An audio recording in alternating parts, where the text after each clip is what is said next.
உங்களால ஒரு நாள் 2 நாள் அட்லீஸ்ட் 3 நாள் தூங்காம இருந்திருக்கீங்களா? இல்ல இருக்க முடியுமா? இங்க ஒரு மனுஷன் 35 வருஷமா தூங்காமே இருந்திருக்காப்ல, கொட்டாவி கூட விடல. இமாச்சல் பிரதேசத்தில் 45 வயசான ரவின்ற ஒருத்தர் வாழ்ந்துட்டு இருக்காரு. அவரு தூங்குறதே கிடையாதுன்னு சொல்லிட்டு அந்த ஊருக்குள்ள ஒரு அரசியல் புசனான ஒரு பேச்சு, ஒரு கூட்டம் அவர் தூங்கவே மாட்டேன்னு சொல்லுவாங்க, இல்ல அதெல்லாம் பொய்ன்னு ஒரு கட்டுக்கதை ஓடிட்டு இருக்கு. இந்த விஷயம் மீராவுக்கு தெரிய வருது. மீரா ஒரு நியூஸ் ரிப்போர்ட்டர். சோ இந்த நியூஸ் நல்லா இருக்கே, இதை எடுத்து நம்ம போடுவோமேன்னு சொல்லிட்டு அவர் கேமராமேனோட கிளம்பி இமாச்சல் பிரதேசத்துக்கு வர. அவரு ஒரு செருப்பு தைக்கிற தொழிலாளிங்க.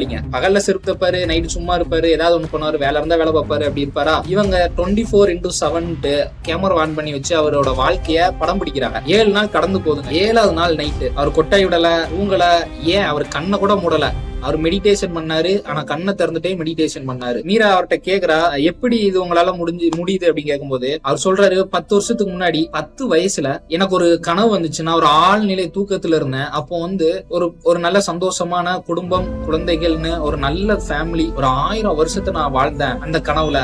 அதுக்கப்புறம் எனக்கு தூக்கமே வரல அப்படின்னு அவர் சொல்றாருங்க. இதெல்லாம் உண்மையா நம்புற மாதிரியா இருக்குன்னு சொல்லிட்டு அவ வந்துடுறா. அவளுக்கு ஒரு சந்தேகமும் இருக்கு, ஒரு பயமும் இருக்கு. ஒரு மனுஷனால தூங்க முடியல, இதெல்லாம் கனவு நடக்கிற உண்மையா அப்படின்ட்டு. கொஞ்ச நாள் கழிச்சு திரும்பி வந்து பாக்குறா, அந்த இடத்துல ரவின்ற ஒருத்தர் இருந்த அந்த வீட்டையும் காணோம். அப்படி ஒரு மனுஷன் இருந்தாரு, அந்த ஊர்ல இருக்க யாருக்குமே தெரியல, அவர் பேர் கூட தெரியல.